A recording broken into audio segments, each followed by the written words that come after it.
एक पेशेंट था 29 साल का, नाम था राहुल। 3 साल से टेस्टिस के पेन से परेशान था। डॉपलर अल्ट्रासाउंड से पता लगा ग्रेड 3 वेरिकोसिल। उसने पहले टेबलेट्स ली, फिर एक डॉक्टर ने बोला सर्जरी करवा लो, पर उसे सर्जरी का डर था तो उसने मेरे से कंसल्ट किया। मैंने उसका एम्बोलाइजेशन किया। ना तो कट लगा, ना स्टिच, और पेन भी अगले दिन से गायब। आज वह अपनी मैरिड लाइफ के मजे ले रहा है, फर्टिलिटी से 2 बच्चों के साथ खुश है। आप भी कंफ्यूज हैं कि कौन सा ट्रीटमेंट बेस्ट है, तो आइए समझते हैं। नमस्कार, मैं हूं doctor Ajit Yadav, interventional radiologist. आज हम बात करने वाले हैं एक ऐसे टॉपिक पर जो यंग मेल्स के मन में कंफ्यूजन लाता है। वेरिकोसिल का जो ट्रीटमेंट है वो क्या है। इनफैक्ट वेरिकोसिल का बेस्ट ट्रीटमेंट क्या है, सर्जरी, एम्बोलाइजेशन। कई लोग टेस्टिकुलर पेन, स्वेलिंग या इनफर्टिलिटी से जूझ रहे हैं, लेकिन जब ट्रीटमेंट का समय आता है तो समझ नहीं पाते हैं कि रास्ता क्या है। चलिए इसे मैं स्टेप बाय स्टेप समझाता हूँ।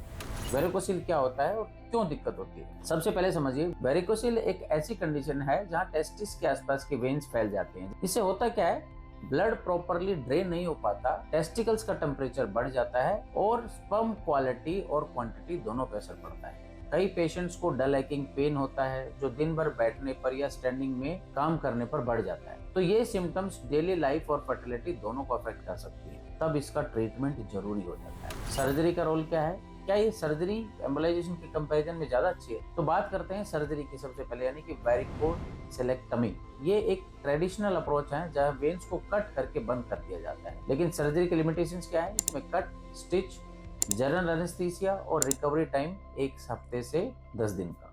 और सबसे बड़ी बात है कि रिकरेंस का रिस्क भी 15 से 20% तक होता है, मतलब रिकरेंस सेम है। कई लोग कहते हैं कि पेन गया नहीं या 6 महीने बाद फिर से अल्ट्रासाउंड में आ गया।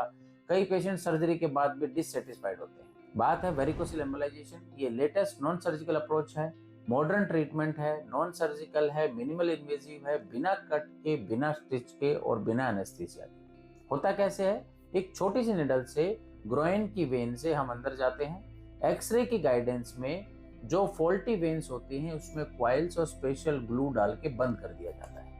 पूरा प्रोसीजर 30 से 40 मिनट में पूरा हो जाता है। पेशेंट को ना जीए देना पड़ता है, ना बेड रेस्ट, और ज्यादातर केसेस में सेम डे पेशेंट रूटीन अपना चालू कर सकता है। कंपेयर करें सर्जरी को एम्बोलाइजेशन से, सर्जरी में कट लगाना पड़ता है, स्टिच लगाने पड़ते हैं, जबकि एम्बोलाइजेशन एक पिन होल सर्जरी है, मतलब ना कोई कट ना कोई स्टिच।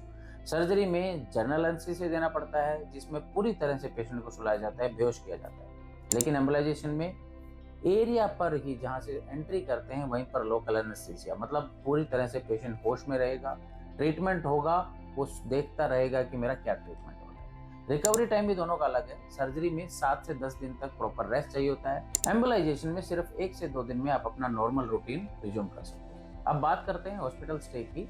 तो सर्जरी में अक्सर 1-2 दिन से ज्यादा एडमिट रहना पड़ता है, जबकि एम्बोलाइजेशन के केसेस में हम सेम डे डिस्चार्ज कर देते हैं। और सबसे इंपॉर्टेंट, रिकरेंस, यानी कि प्रॉब्लम दोबारा होने का चांस क्या है। तो सर्जरी में अगर रिकरेंस रेट की बात करें तो वो 10 से 15% होता है, जबकि एम्बोलाइजेशन में ये चांस 5 से 10% होता है। यानी कि मार्जिनल या बराबर बोल सकते हैं, लेकिन एम्बोलाइजेशन सर्जरी के कंपैरिजन में काफी बेनिफिट देता है। कॉस्ट की अगर बात करें तो सर्जरी का कॉस्ट मॉडरेट होता है और एम्बोलाइजेशन का थोड़ा बहुत उससे ज्यादा हो सकता है। लेकिन जब कंफर्ट, शॉर्ट रिकवरी और बेटर सक्सेस रेट है तो वैल्यू फॉर मनी प्रूव होता है एम्बोलाइजेशन। तो अगर आप चाहते हैं कि मिनिमम डिस्कम्फर्ट, जल्दी रिकवरी और बेटर लॉन्ग टर्म रिजल्ट, तो एम्बोलाइजेशन क्लियरली एक बेटर ऑप्शन है। क्या एम्बोलाइजेशन सेफ है और इसके कोई साइड इफेक्ट है? बहुत सारे लोग मुझसे पूछते हैं, डॉक्टर साहब बिना सर्जरी ट्रीटमेंट तो ठीक है, लेकिन ये बताइए कि सेफ है क्या नहीं। तो मैं आपको बताऊं कि बिल्कुल सेफ है। इसमें कोई जनरल एनेस्थीसिया नहीं दिया जाता, इन्फेक्शन का रिस्क लगभग नील है और सक्सेस रेट 90 to 95% होता है। थोड़ा बहुत डिस्कम्फर्ट 1-2 दिन रह सकता है, थोड़ा पेन हो सकता है, बट सबसे अच्छी बात है इससे फर्टिलिटी इंप्रूव होती है। स्पर्म पैरामीटर्स 3 से 6 महीने में बेटर हो जाते हैं, और ये मैं नहीं बोल रहा हूँ, ये प्रूवन स्टडीज यानी कि लिटरेचर में लिखा गया है। अब आता है कि कौन से पेशेंट एम्बोलाइजेशन के लिए एलिजिबल है। कुछ केसेस में अगर एनाटॉमी फेवरेबल नहीं है और कोई अदर कॉम्प्लिकेशंस हैं या वेन में रिफ्लक्स नहीं दिखाई देता है तो सर्जरी कंसिडर की जाती है। लेकिन 90 to 95% पेशेंट्स में एम्बोलाइजेशन एक परफेक्ट ट्रीटमेंट है, जिससे ना फर्टिलिटी का इश्यू होता है, ना पेन होता है, और जिनको सर्जरी का डर हो या पहले सर्जरी फेल हुई हो, उनके लिए ये बेस्ट ट्रीटमेंट है। तो दोस्तों, अगर आप जानना चाहते हैं वेरिकोसिल फर्टिलिटी पे कितना असर डालता है, स्पर्म क्वालिटी को कैसे इंप्रूव कर सकते हैं, तो लिंक में दिए गए वीडियो को जरूर देखें। मैंने उसमें बहुत सारी बातें इनफर्टिलिटी और वेरिकोसिल के बारे में बताई हैं। अगले इन्फॉर्मेटिव वीडियो के लिए तैयार रहें मेरे यूट्यूब चैनल पर। वीडियो को लाइक करना और यूट्यूब चैनल को सब्सक्राइब करना ना भूलें। तब तक स्वस्थ रहें, सुखी रहें। जय हिंद।